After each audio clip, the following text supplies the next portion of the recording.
My name is Faye Yeager, and I'm 33.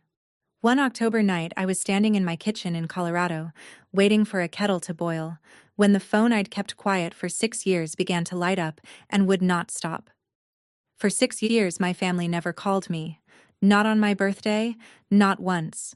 Then, in a single hour, my sister and my mother and people I hadn't spoken to since I was 27 called me 89 times. They didn't call when I was drowning. They called when I could swim. But the calls weren't the strange part. The strange part was what my sister found the hour before they started, and what I did after. Welcome back to Hidden Family Revenge. This is where we tell the quiet stories, the ones about people who walked away, drew a line, and got tested years later. If a story ever kept you up thinking about your own family, you're in the right place. Drop a comment and be sure to subscribe. Because to know why one search on Google made my whole family go silent, you have to know what I'd become while they weren't looking. Here is what I was doing that October, before any phone rang. I was sitting on the edge of a stranger's bed at 2 in the afternoon, holding a dying man's hand so he wouldn't be alone when his breathing changed. I'm a hospice nurse. I work the hard hours, the last ones, the ones most people never see. That afternoon, his daughter stood in the doorway, terrified, and I showed her how to wet his lips with a small sponge so she'd have something to do with her hands. That's most of the job, honestly. Giving people something to do with their hands. Behind me, in the corner, stood Jenna, 24, my student that season. She watched me the way I once wished someone would watch me, like I knew something worth learning. I did know something. I knew how to make a bad ending gentler. A month before that October, the state had given me an award for a program I built. Home hospice for the rural counties where people used to die 2 hours from the nearest nurse. There was a photo of me in a newspaper. A little recognition, late in coming. At home, there was Adam, and a quiet apartment, and a life I had built board by board with my own 2 hands. I had made myself, in 6 years, into the person families lean on when the worst thing is happening. I was good at it. I let strangers lean their whole weight on me, and I never once buckled. I just never let it be my own family again. That was the one rule I thought I'd earned the right to keep. That October, someone was about to test it. 6 years is a long time to hear nothing. When you go no contact, people imagine a fight, a slammed door, a scene. Mine wasn't like that.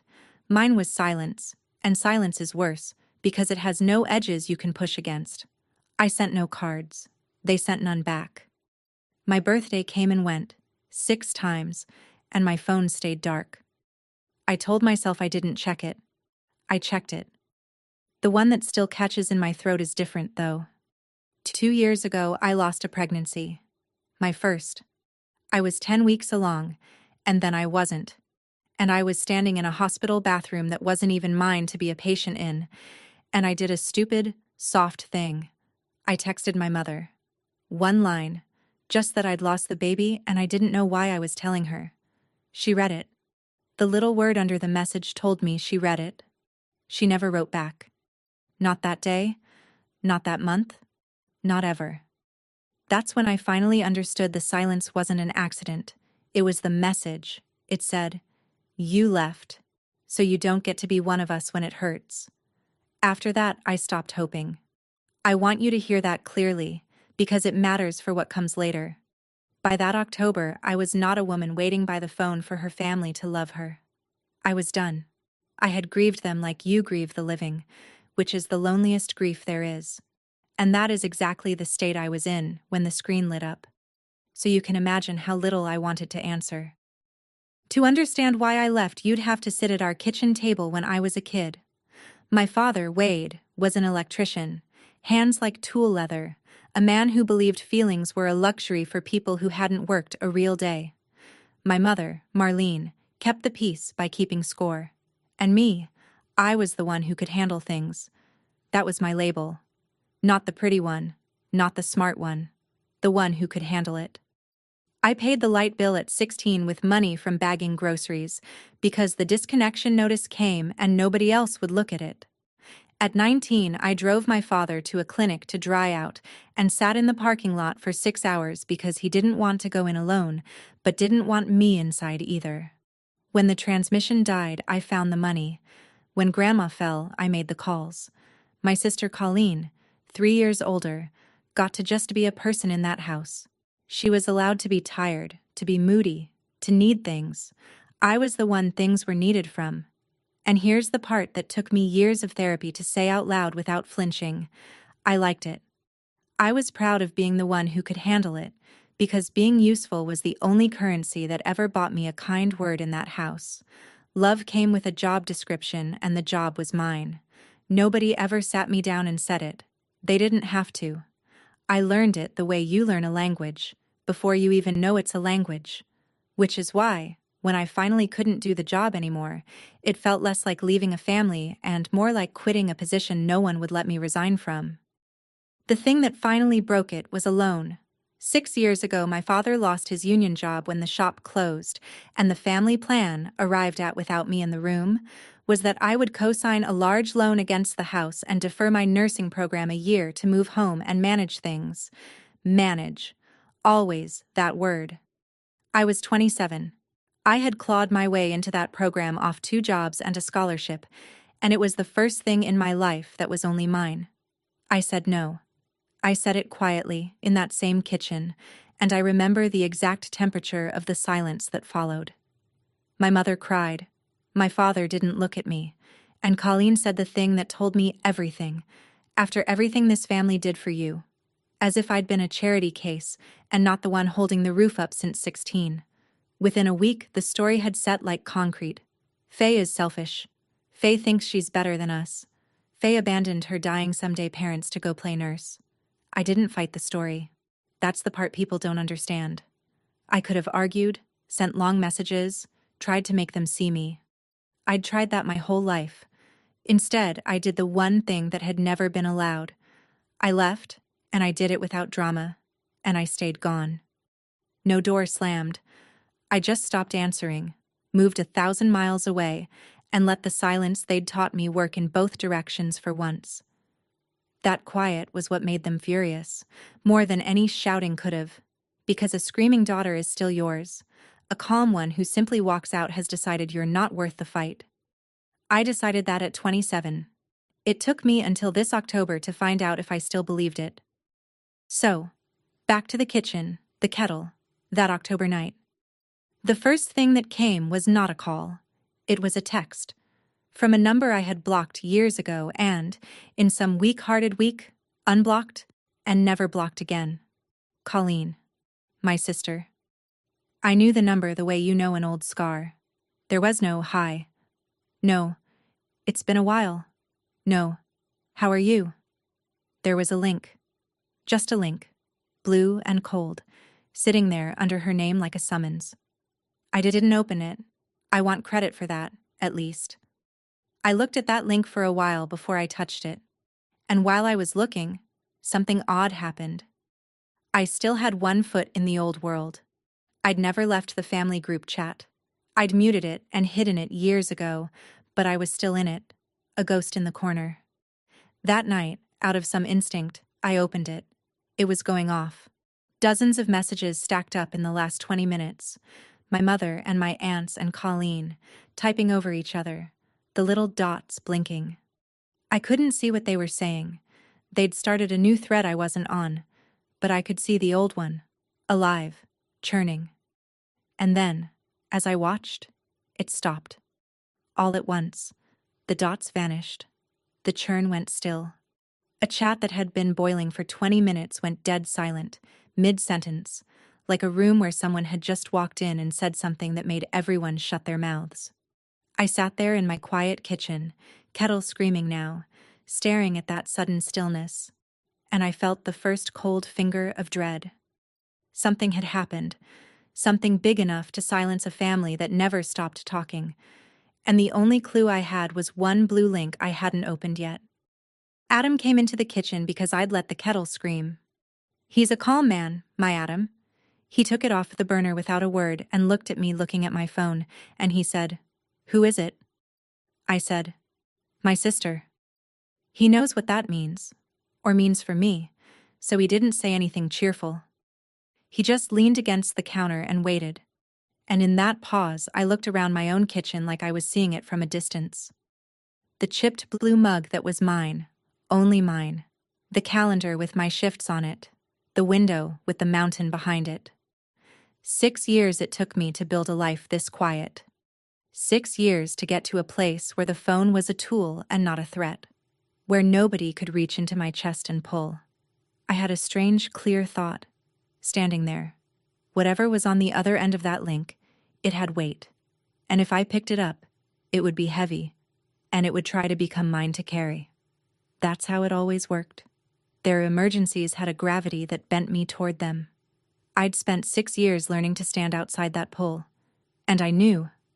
I actually knew, the way you know a storm is coming from the pressure, that opening the link was stepping back inside the range of it. Adam said gently, "You don't have to look." He was right. I could have deleted it, blocked her again, poured the tea, gone to bed, kept the life I'd built intact and untouched. That was the smart move. That was the move the last 6 years had trained me to make. I put the phone face down on the counter. I even took a breath. I'd spent 6 years learning not to pick up. I lasted about 9 minutes. I opened it. Of course I opened it. The link went to a newspaper website, a regional paper back home, and the page that loaded was an article about a hospice program in rural Colorado, and the woman in the photo, in scrubs, smiling that tired professional smile, was me.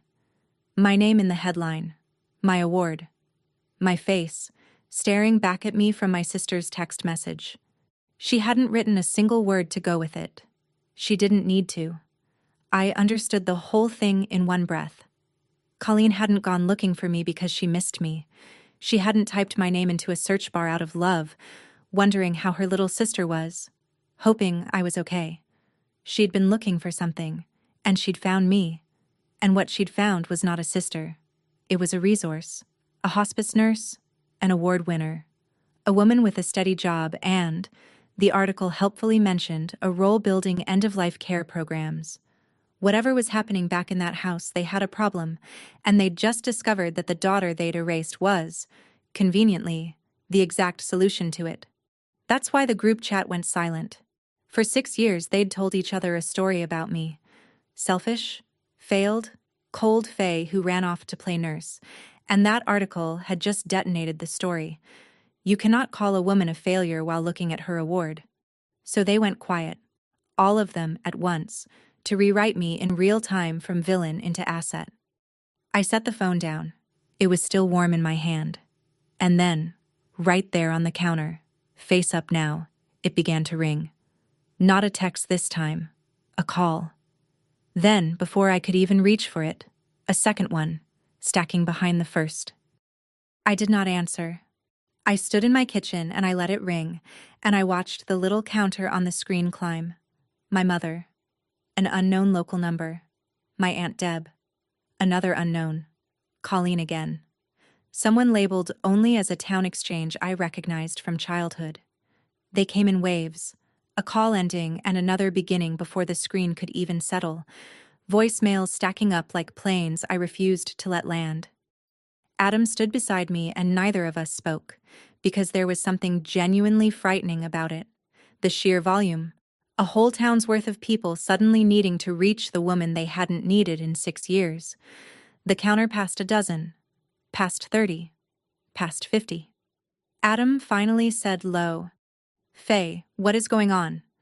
And I said, "I don't know yet," because I truly didn't. Nobody had told me anything. That's the part that still amazes me, looking back. 89 times my phone rang in that 1 hour, my family reaching for me with both hands across 6 years of silence, and not one of them, not in a single voicemail, led with why. Not one said, "We're so sorry. We've missed you. Here is what's wrong." The calls were not an apology arriving late. They were a demand arriving early. I could feel it in the rhythm of them, insistent, entitled.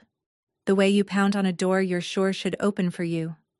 Somewhere in the stack was the actual emergency, the real thing that had set all this in motion, and I would have to dig for it like it was my job to earn the explanation. 89 calls, and not one of them was, "I'm sorry." I finally turned the ringer off, not because I'd decided anything, but because I couldn't think with the phone screaming that the whole family loved me now that I was useful. In the sudden quiet, one voicemail notification sat on top of the pile, from my mother. That one I would listen to. I played my mother's voicemail on speaker, standing very still, the way you brace before a cold shower. Her voice came out older than I remembered, wet at the edges. She said my name twice, like a woman testing whether a bridge would hold. Then she got to it. My father had cancer. Pancreatic. They'd found it late, the way it's almost always found late, and there was no fixing it, only counting it, and the counting was already down to weeks. Maybe a few. That landed in me somewhere deep and old, and I had to put a hand on the counter. But it was the next part that told me exactly where I stood, 6 years and one diagnosis later. My mother did not say we want you home. She did not say your father is asking for you, or we were wrong, or please. What she said, in a voice sliding from grief into something more practical, was this. You're a hospice nurse now, honey. You know what to do. You need to come home and handle this. Handle it. There it was. The oldest word in my whole life, the one I'd driven 2 states and 6 years to escape, waiting for me in my mother's mouth like it had never left. They didn't want their daughter back. They'd found a nurse, a free one, who happened to share their last name, who happened to owe them, or so the story went. My father was dying, which was real and terrible and true. And in the same breath, my family had looked at that dying and thought, Faye can manage this for us. I set the phone down. Adam was watching my face. What do they want? He asked. I said, they want me to work my father's death for free. And the awful thing was, some part of me already wanted to go. When the phone rang again and it was Colleen, I made my first mistake. I answered. I don't fully know why. Maybe because she was the one who'd found me, the one who'd fired the shot that started all this. Maybe because some 16-year-old still lived in me who wanted her big sister to say she was glad to hear my voice. She didn't. There was no hello. She came out swinging, the way she always had, like the best defense against her own guilt was to get to anger first. So, she said, you're alive. Nice of you to pick up. 6 years, Faye, and it takes Dad dying to get you on the phone? I didn't answer, which made her louder. Behind her voice I could hear things. A suction machine, that wet mechanical rasp I know from 100 bedsides, and the low drone of a hospital bed motor. She was in the room with it already. She'd been in the room with it for weeks. And into my silence she dropped the line I would carry the rest of my life, the sentence that was really the whole argument between us, the whole war between 2 ways of seeing a family. Family, she said, isn't something you get to quit. She meant it like a fact, like gravity. Like I'd broken a law of nature by leaving, and now nature was collecting. And here's what I understood. Standing in my quiet kitchen with my sister's exhaustion crackling down the line, this was not a reconciliation. Nobody on that end of the phone had spent this month missing me. They'd spent it drowning, and then they'd found a life raft with my face on it. I said carefully, I need to think. Colleen laughed, short and bitter. Think, she said. Right. You do that. He doesn't have time for you to think. And she hung up on me. That night I said no, not to her. She'd hung up, but to the pull. I said it to Adam, and to the dark ceiling, and to the 16-year-old in me who'd never once been allowed to sit down. I said, I am not going to sprint toward that house the second they pull the alarm. I've done that my whole life. I did it at 16 with the light bill and at 19 in that parking lot, and at 26 with the transmission, and every single time it taught them the same lesson, that Faye comes when called, that Faye handles it, that Faye's love is a thing you can summon by needing her badly enough. If I got on a plane tonight, out of guilt, out of that old reflex, I would be proving the whole ugly thesis of my childhood true. Adam held my hand and said, You don't owe them your body and your job and your peace. You know that, right? And I said, I knew it. And I did know it. But knowing a thing in your head and feeling it in the part of you that was trained since birth are two different countries, and I was standing with one foot in each. Because here's what kept me up, staring at that ceiling long after Adam's breathing went slow, and even beside me. I know exactly what a bad death looks like. I know what happens in a house where a man is dying and nobody knows how to read his pain.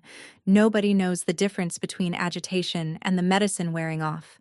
Nobody knows to turn the lights down and lower their voices near the end. I could hang up on my sister. I found, that night, that I could not hang up on what I knew. If you've ever been the one everybody leaned on and nobody ever called just to ask how you were, pause for a second. Tell me in the comments. Were you the one who could handle it? In your family? Were you the fixer? I read every single reply. And if a story like this is the reason you're here tonight, subscribe, so the next one finds you when you need it. Now let me tell you what I knew that they didn't. Let me tell you what I knew that they didn't, because it's the hinge the whole thing turns on. I have sat with more than 100 deaths. It's not a thing I say to impress anyone. It's just true, it's my trade. And I know that dying, done badly, leaves wounds in the living that last for generations. I've seen the daughter who will spend the rest of her life hearing her father beg for a nurse who never adjusted his dose. I've seen the wife who watched her husband die frightened and loud because the room was frightened and loud. And I've seen the other kind, the quiet kind, where the medicine is right and the hands are steady and the last thing a person feels is a warm palm and a low voice. And I know which kind of memory a family gets to keep forever. Lying in the dark, I could see both versions of my father's death laid out in front of me like two roads. In one, I stayed away, kept my clean 6 years intact, and he died in that loud, frightened house with Colleen breaking herself against a job she didn't know how to do, and the whole family carried that ragged ending down through the years like a curse. In the other, I went.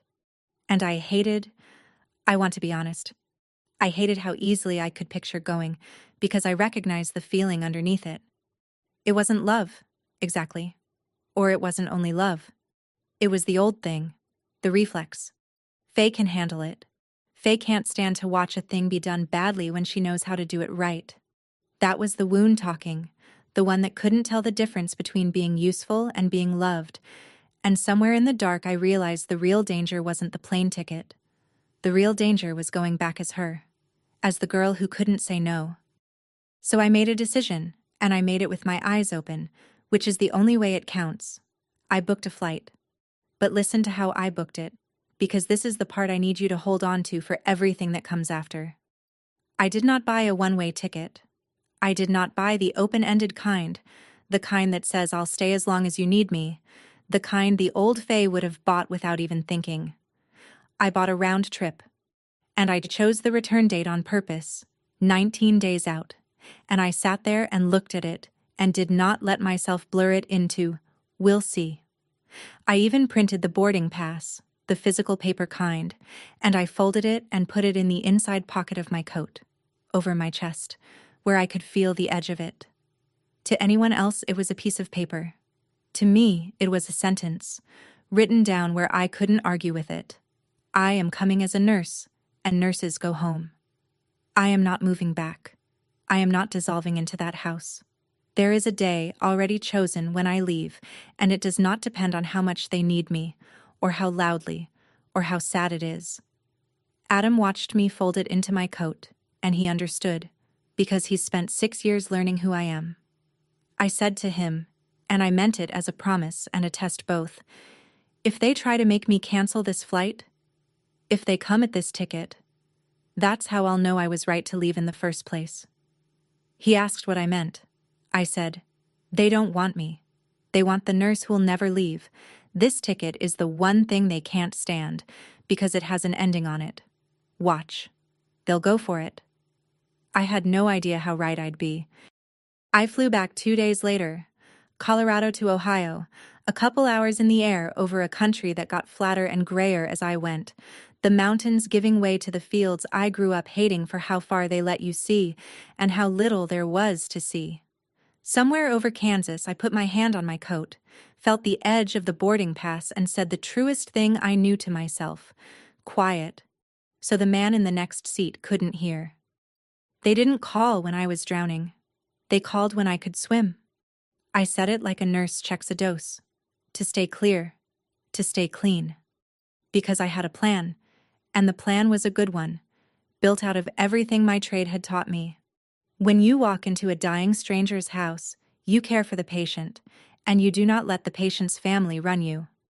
Grief makes people demanding and unfair and cruel, and a good hospice nurse learns to absorb that without taking it home, to stay kind and stay bounded at the same time. That was going to be my whole strategy. I was going to walk into my father's house and treat it like any other case. Wade was the patient. Marlene and Colleen were the patient's family. Difficult ones, sure, but I've handled difficult ones.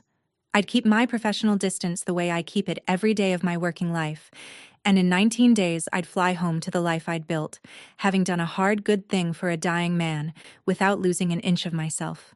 It's a good rule. It really is. It works beautifully on strangers. I was about to find out it does not hold on your own blood. Colleen picked me up at the airport, and the first thing she did was hug me. It was a long hug, a performance of a hug, the kind you give when you know people might be watching or when you're trying to convince yourself of something. Over her shoulder, I could see how much older she looked, how gray she'd gone at the temples at 36, how the exhaustion had carved itself into her. I almost softened right there. Then she let go, and we got in the car. And before we were even out of the parking garage, the briefing began. That's the only word for it. It wasn't, "How are you?" or "Thank you for coming." It was logistics, delivered fast, like she'd been saving it up. "Mom's a wreck. She can't do the nights anymore. The hospital bed set up in the front room. There's a stack of bills you should look at. I put you in your old room. Figured that made sense since you'll be here a while." Since you'll be here a while? I noticed that. I noticed all of it. She had my 19 days rounded up to a while before I'd even set down my bag. She had a room assigned, a role assigned, a length of stay assumed. She wasn't picking up a sister at the airport. She was receiving a transfer, taking delivery of a resource that had finally arrived. I sat in the passenger seat of my sister's car, watching the town I grew up in slide by, unchanged, and I put my hand flat against my coat and felt the boarding pass under it, the edge of that folded paper with its date on it, and I thought, 19 days. Not a while, 19 days. And then I go home. I didn't say it out loud. Not yet. But I pressed my hand against the paper, and it held. The house was exactly the same, and that's its own kind of violence, how a place can stay identical while it wrecked you and then just wait for you, unchanged, like nothing happened. Same screen door with the same tired spring. Same smell, coffee and dust and something underneath it I never had a name for, that just means childhood and dread in the same breath. I stepped inside and the fourth stair creaked when Colleen went up with my bag, the exact same note it made when I was 9 and sneaking down for water.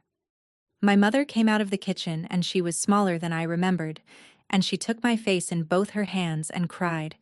And for 1 second it was almost what a homecoming is supposed to be. For 1 second. Then, with my face still in her hands and the tears still wet, she said it. "Oh, Faye. Thank God. Can you move back? I can't do this anymore. I can't. I need you here. Not, I've missed you. Not, I'm sorry." The third sentence out of her mouth, before I'd taken off my coat, was already the ask. Already the whole question of my life laid on me at the door like a coat they wanted me to wear.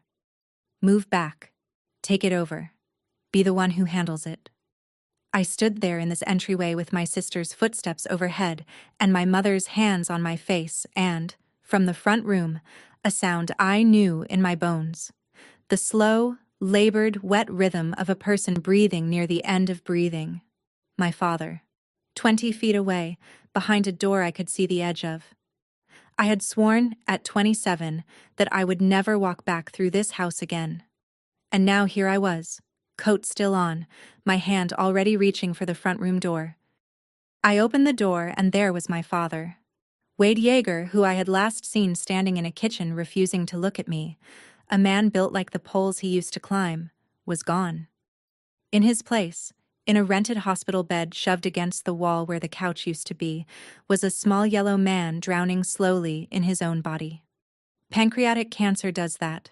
It takes the color first, then the flesh, then the strength, and leaves the eyes for last, so the person is still in there watching themselves disappear. His eyes moved to me. There was a long moment where neither of us said anything, and every good and terrible thing between us was in that room, and I let myself hope. I'm ashamed of it, but I let myself hope that the first thing my dying father said to his estranged daughter after 6 years would be something. Anything. My name, even. What he said in a voice like paper tearing was, "You came. Good. Your sister's been doing it wrong." That was it. That was the reunion. Even now, even here, at the very end, I was not a daughter who'd come home. I was a competent person who'd finally shown up to fix the incompetent work of the others. He didn't need me. He needed me to manage. The reflex in me flinched toward hurt. And then, before I could even decide to, my hands were already moving. Because that's the other thing my trade did to me. It lives below thought now.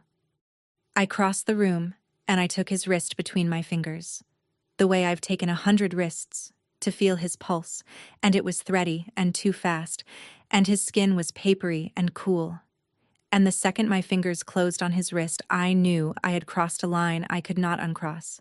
I had sworn never to touch this family again, and here I was, holding my father's dying pulse in my hand.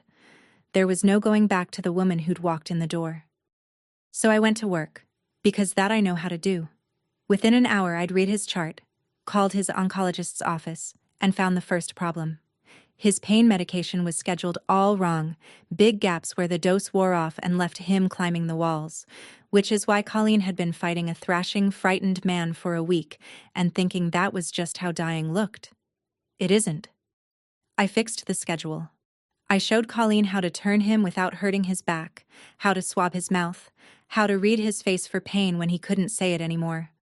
By that night, the front room was quieter than it had been in weeks. He slept. He actually slept, without moaning. And my mother stood in the doorway and watched him rest and cried again. And I let myself feel, for about 10 minutes, the clean, good feeling of having made a terrible thing a little less terrible. 10 minutes. Then it curdled, the way it always did in that house, into something that had teeth. Because the family's response to my competence was not gratitude. It was appetite.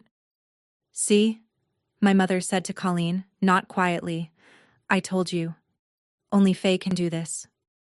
And then, turning to me in the same breath, no gap at all. "So you'll stay. Obviously you'll stay. We can't do this without you now." There it was. My skill wasn't a gift I was giving. It was evidence being entered against me. Look how good she is at it. Therefore she must do it. Therefore she must stay. The better I was, the tighter the trap. I understood, standing in that quieted room I'd just made bearable, that I had walked into a machine, and the machine ran on exactly one fuel, and the fuel was me being too good at handling things to be allowed to leave. It got clearer the next morning, and clearer isn't the same as better. My mother came to me while I was making coffee, in my own childhood kitchen, which felt like wearing someone else's skin, and she was holding a folder. Not photos, not old letters, a folder of paperwork. She set it down like it hurt her to, and she started to walk me through it, and it was a masterpiece of the way that family works. There were the medical bills, a frightening stack of them, past due, and there was a form, 1 page, tabbed with a little sticky arrow where I should sign, that would make me the responsible party for his care and, I saw as I read, financially responsible alongside it. "Colleen already quit her job to do this," my mother explained, in the patient voice you use with a child who's being difficult. "She had to, and now there's no income from her, and your father's disability is nothing, and we need someone with a good, steady job, honey. Someone reliable. Someone reliable. She meant me. She meant sign here and take on the debt and be the reliable one, forever, because that had always been my role and death was no reason to update the org chart. And then I saw it. And it's the detail I'll never forget. The one that told me exactly what I was to them. That newspaper article. The one about my award, my program, my face. Someone had printed it out and stuck it to the refrigerator. Not in pride. I knew this family. There was no pride in it. It was up there like a price tag. Like a resume pinned to the fridge to remind everyone what the asset was worth. They had not found their daughter. They had found a solvent, competent, guilt-adjacent woman with a steady paycheck and a nurse's license, and they had pinned her market value to the fridge with a magnet. My mother slid the pen across the counter toward me. "It's just a signature," she said. "Right about here is where people start messaging me. That's my mother, they write. That's my sister. That's the folder that showed up when Dad got sick." If that's you, if you know the exact weight of a folder slid across a kitchen counter, you are not cruel for what you're about to watch me do. Drop a single heart in the comments so I know you're still here with me. Because the hardest part of this whole story is still coming. I picked up the pen. Then I picked up the folder. And I did the thing that has saved my life more than once. I read it. Slowly. Line by line, the way I read a doctor's orders before I follow them. Because following orders you haven't read is how people get hurt. My mother watched me read, and I could feel her getting nervous. Because in that family, nobody read things. You just signed where the arrow pointed and trusted that handling it was somebody's job. I set the pen down without signing. And I said it calmly, in my nurse voice, the one I use to deliver news people don't want. "I'm going to take care of him," I said. "I'm going to give Dad the best death I know how to give, and I know how to give a good one. I'll do it for free, with my own 2 hands, for as long as he has. That's a gift, and I'm choosing to give it." My mother started to smile, relieved, thinking she'd won. And then I finished. "But I'm not signing this. I'm not taking on the debt. I'm not quitting my job. I'm not moving back. I will care for him. I will not be billed for him." The room went very still. My mother's face did a complicated thing, the relief falling off it, replaced by something colder, and I watched her recalculate in real time, watched the machine look at the tool that had just declined to be picked up all the way, and start, behind her wet eyes, to hunt for a new grip. I had refused the paperwork, but I'd been in that house before. I knew they wouldn't stop at paperwork. They'd just find something softer to squeeze. It was Colleen who found the softer thing, and she found it in my coat. I'd hung my coat on the hook by the door, the way you do in a house you grew up in, muscle memory older than the grudge. And that evening, I came down and Colleen was standing at the bottom of the stairs holding the boarding pass. My return flight. The folded paper with the date on it, unfolded now in her hand, and her face was doing the thing our fathers used to do, going flat and hard right before the storm. "What is this?" she said, though she knew exactly what it was. "You bought a ticket home?" I said evenly. "That is my home. I'm flying back on the 19th. And that's when the whole house came for the ticket, just like I'd told Adam they would. Colleen's voice went up. My mother came out of the kitchen. "He's your home," Colleen said, shaking the paper at me. "He's dying, and you've got a plane ticket in your pocket like you can't wait to leave." As if a woman who'd flown across the country to sit with her dying father was the villain because she also intended, one day, to leave. As if the ticket proved I was still the same selfish Faye from the story, when really it proved the opposite. That I could love him all the way to the end and still not disappear into them. I crossed the room, and I took the boarding pass out of my sister's hand, gently, and I folded it back along its creases, and I put it back in my coat, over my chest. And I felt something settle in me, cold and clear and almost like peace, because they had done exactly what I'd predicted. They'd gone for the ticket. That's how I knew, all the way down, that I'd been right to leave. That night I found Colleen crying by the washing machine, not performing it this time. Really crying, the ugly kind, folded over on a laundry basket with her face in a towel so nobody would hear. I stood in the doorway of that dim little utility room, and for a moment I saw her, actually saw her, not as the enemy, but as my sister. And it broke something open in me. She looked up, and the words came out of her in a flood she couldn't stop. "You have no idea," she said. "You have no idea what these months have been. I quit my whole life. I clean him. At 3 in the morning, I do everything. And nobody's ever going to write a newspaper article about me. Nobody gives me an award. I'm just here. I've been just here, drowning in it, while you got to run away and be a hero for total strangers." And God help me, she wasn't wrong. That was the thing that gutted me. She wasn't wrong. She'd stayed. And staying had eaten her alive, and the same machine that had tried to make me the reliable one had simply made her the reliable one instead, when I left. She was me, if I'd never gotten on that first plane 6 years ago.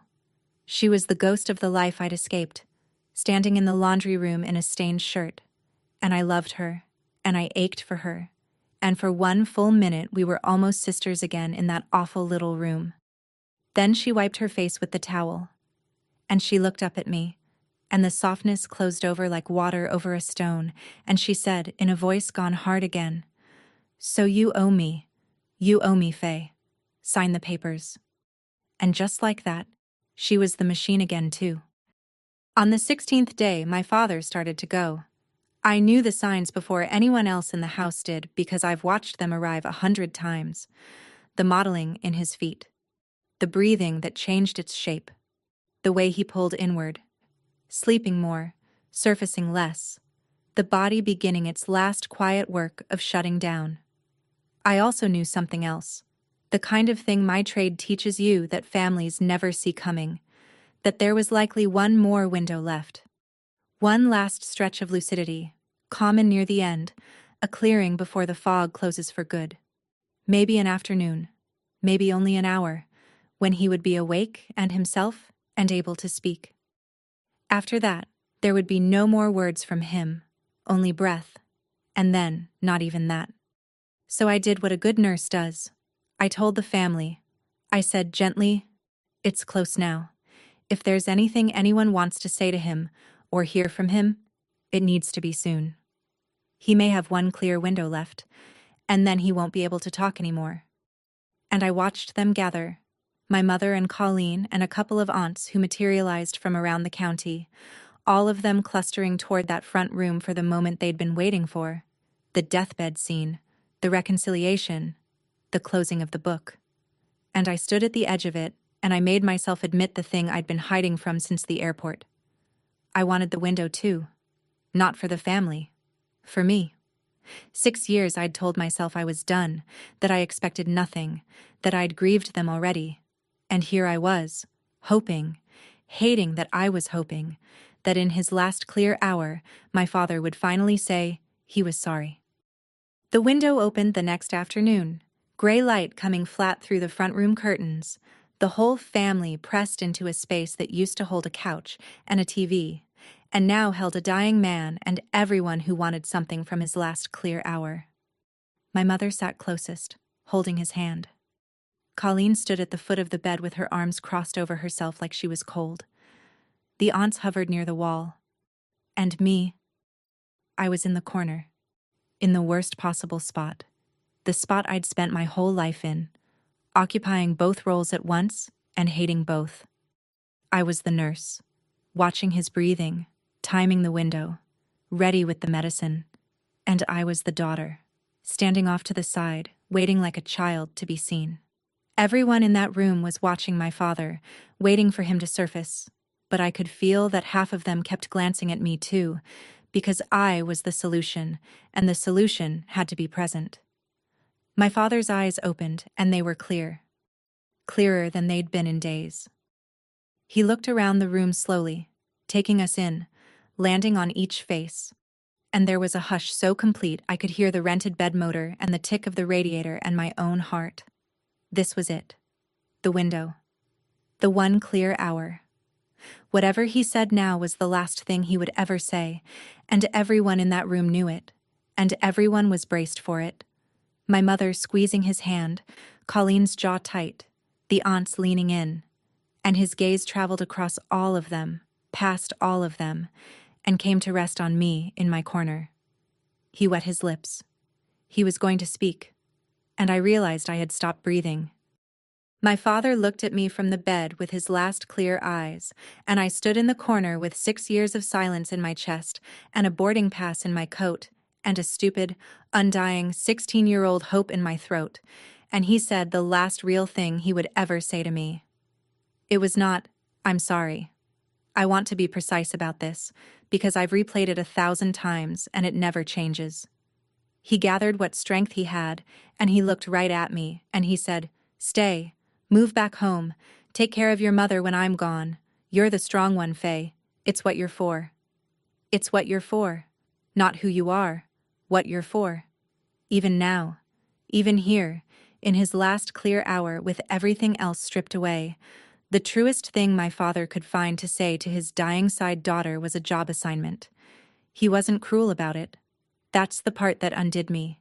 He said it almost tenderly, like he was giving me something. Like being the strong one was a gift and a crown and not the yoke it had been my whole life. He genuinely did not know the difference. He had never known the difference. And in my head, clear as a struck bell, I heard the whole month ring out. 89 calls, and not one of them was, "I'm sorry." And I understood that there had never been going to be an apology, not from him, not from any of them, because in their language what he'd just said was the apology. "Come home and be useful" was the closest to "I love you" that this family had ever learned to say. My mother took it as her cue. "You heard him," she said softly, and Colleen was already reaching for the folder on the side table, sliding it toward me across the blanket, the pen on top of it. "It's what he wants, Faye. His last wish. Just sign it." So there it was. The whole choice, laid across a dying man's blanket. On one side, the thing I'd wanted my whole life and had flown across the country still secretly hoping for. A place in this family, a father's approval, the sentence "come home" that a lonely part of me had never stopped wanting to hear. All I had to do to take it was pick up the pen, sign the folder, quit my life, dissolve back into the machine, be the strong one, be what I was for, forever. And on the other side was everything I'd built, and everything I'd become, and the quiet, clear knowledge that if I signed, I would be proving, with my own hand, that the whole ugly thesis of my childhood was true. That my love was a thing you could summon by needing me badly enough, that I was only ever worth the handling I could do. I looked at the pen. I looked at my father's face, waiting. And I chose. I did not pick up the pen. I set my hand over my father's instead, warm over cold, and I said it quietly, to him and to the whole braced room, in the steadiest voice I own. "You're right," I said to Colleen, without looking away from him. "Family isn't something I get to quit. But love isn't something you get to bill me for." And then I did the only thing that was ever really mine to give. I did not argue. I did not sign. I did not run. I nursed him. I checked his pulse and read his breathing, and I told my mother, gently, to lower her voice, and I turned the lamp down so the light was kind, and when the pain crossed his face, I gave him the medicine at the right time in the right dose, and I held his hand through the long, slow hours as the window closed and his breathing gentled, and finally, near midnight, stopped. I gave my father a good death with my own 2 hands, freely, because I chose to, not because I owed it.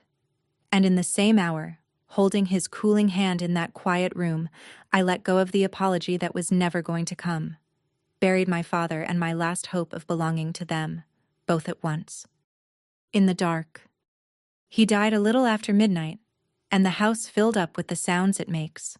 My mother's weeping, the aunts on their phones, the machinery of a family closing ranks around a death and, already, around the questions that come after it.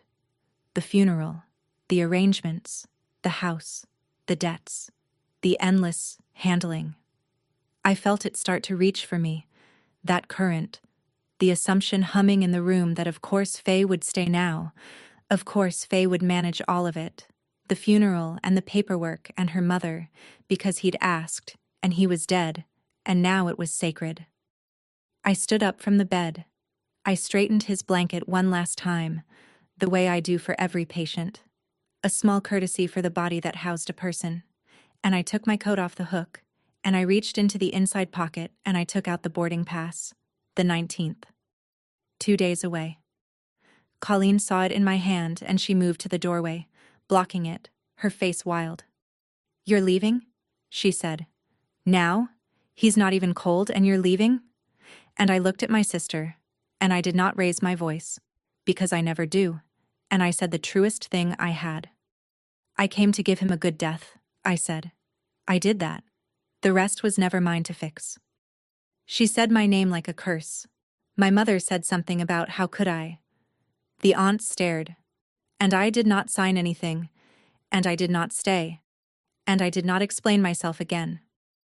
I stepped past my sister, through the front room door, across the entryway, and out the same screen door I'd sworn I'd never walk through again. This time I was walking the other way.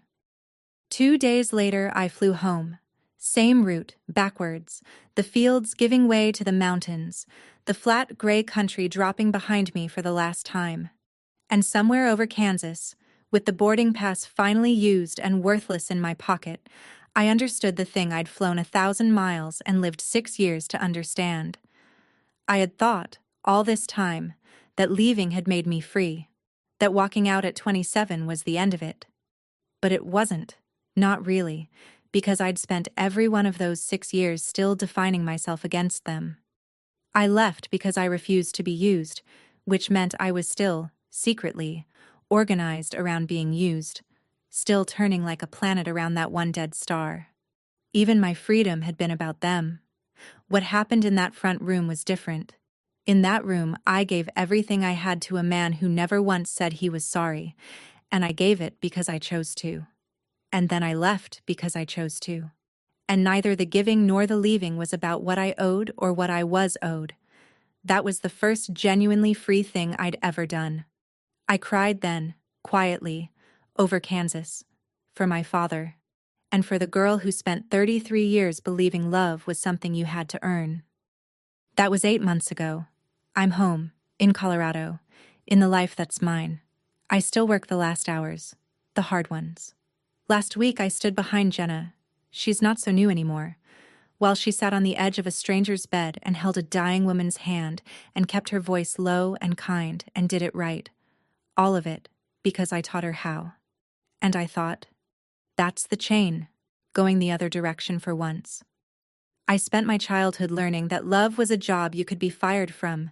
Jenna's learning that you can give everything to a person and still keep yourself. That's the only inheritance I care about passing down. Colleen still texts. Every few weeks. There's the estate and the funeral costs, and now it's Mom, of course. Mom's getting older and someone reliable should really... And the word "oh" still shows up in almost every message, worn smooth from handling. The machine didn't die when my father did. It just turned, looking for the next one to run on, the way it always will. But here's what changed, the only thing that had to. I answer Colleen on my terms now, or I don't answer at all. The phone doesn't own me anymore. When it lights up, my chest doesn't drop. It's just a phone. They didn't call when I was drowning. They called when I could swim. And it took me 33 years in a deathbed to stop needing the water at all.